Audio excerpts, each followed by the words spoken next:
piercing you like how they pierce my heart when somebody tells me they're gonna leave me. But, well.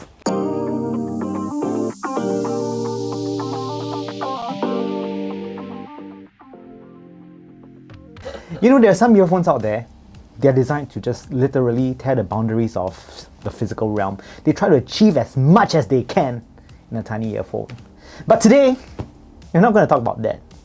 We, on the other hand, are going to explore something even more grounded, even more real, something that you and I can use every single day. We are looking at the most value for money, bang for buck earphones that exist today. We are talking about the E2000 and E3000 by Final Audio. My name is Kenneth and welcome to PPTV. I'm just a fat boy who likes strawberry shortcake this week.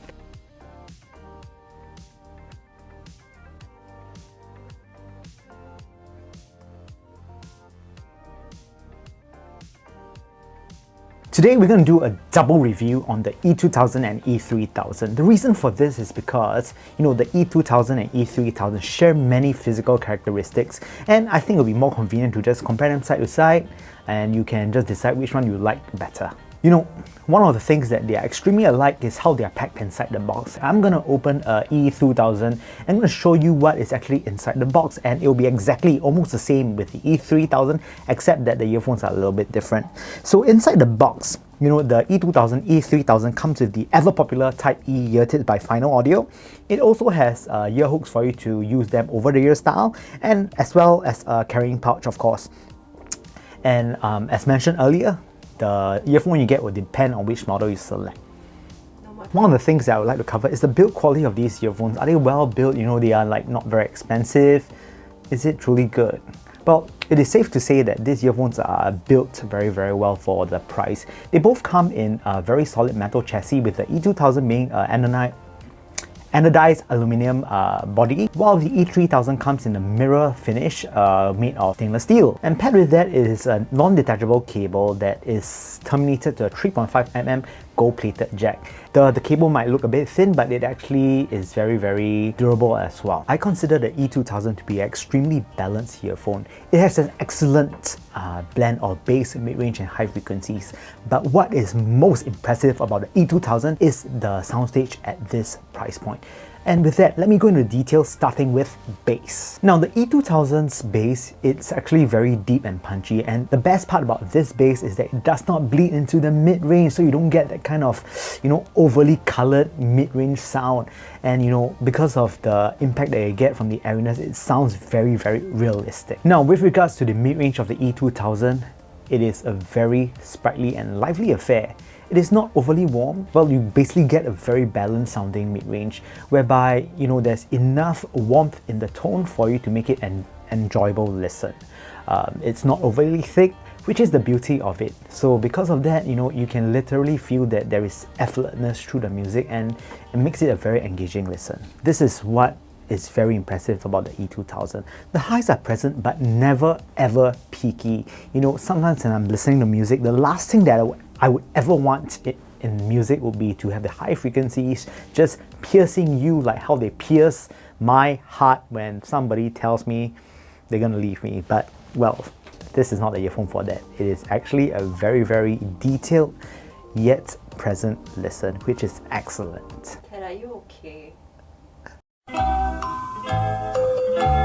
With regards to soundstage, the E2000 also has, well, it's really quite a good performer for soundstage. It is airy and open sounding. This is due to its semi-open design. One thing about it is because of its relatively balanced nature, you get rather good separation and layering as well. And with that, we are starting on with the E3000. The E3000 fundamentally looks the same as the E2000, but it has one very, very, very, very, very obvious difference, is that, you know, the chassis is actually made of a mirror finish stainless steel.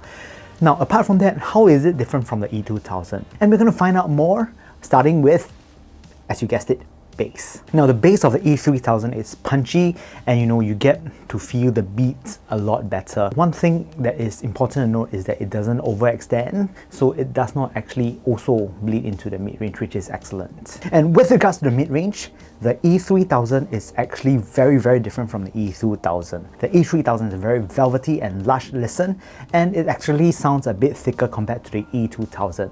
If you like your vocals thick, this is your cake. With regards to the highs of the E3000, because of its thick mid-range, you might feel that the highs are slightly less, but I think it's about the same levels as the E2000, just that because of the large mid-range, you don't get the straight out jet that you have with the E2000.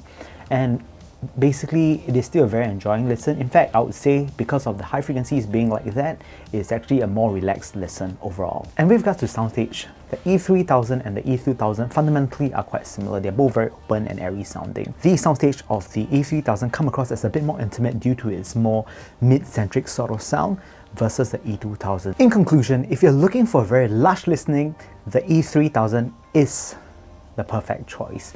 It has punchy bass, a thick mid-range, and highs that accentuates enough details for you to get enough details to listen to music well. If you are looking for a more well-balanced listen, the E2000 might be the better choice, as it basically has a very good mix of mid, bass, and highs, and with a more clear, objectively better separated soundstage.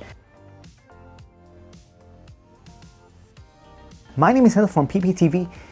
Do check out our channel and please like and subscribe somewhere. I think it's over here, right? And we'd like to see you next week with the next episode of PPTV.